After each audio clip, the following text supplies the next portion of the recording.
आदाब नाजरीन, हम फिर हाजिर हैं आपके सामने एक अहम खबर के साथ। खबर कश्मीर से जुड़ी हुई है। रामबन के कुदरती आफात से अभी कश्मीर संभला भी नहीं था कि कश्मीर से एक बड़ी खबर सामने आई। यहाँ 4 दहशतगर्दों ने सयाहों के ग्रुप पे अंधाधुंध गोलियां चलाईं, जिसमें 28 अफराद के तकरीबन मारे जाने की इत्तला अभी तक मौसूल हुई है और कहा जा रहा है कि यह तादाद बढ़ भी सकती है। इस वारदात के बाद वज़ीर दाखिला अमित शाह सीधे श्रीनगर पहुंचे और वहां पे वो कैंप कर रहे हैं। उन्होंने हाई लेवल मीटिंग की, जिसमें आला हुक्काम के साथ साथ वज़ीर आला उमर अब्दुल्ला भी इस मीटिंग में शामिल हुए।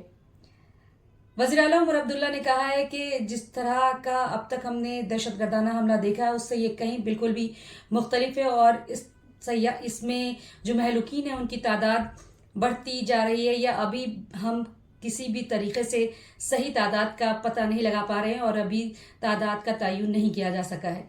उधर वज़ीर आज़म नरेंद्र मोदी ने भी इस हादसे पर रंज का इजहार करते हुए कहा है कि जो कसूरवार हैं उनको बख्शा नहीं जाएगा और उनको मुंह तोड़ जवाब दिया जाएगा।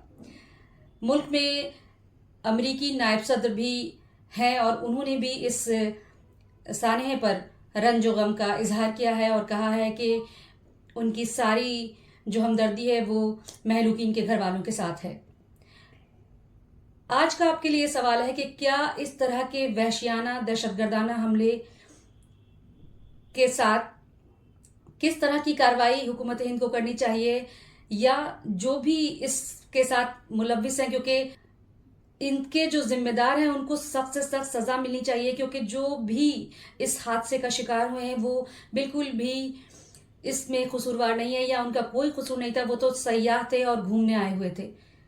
आप अपनी राय से हमें कमेंट सेक्शन में जरूर नवाजें और देखते रहे हमारा चैनल न्यूज़ 18 उर्दू डिजिटल। और मुझे दें इजाजत। खुदा हाफिज।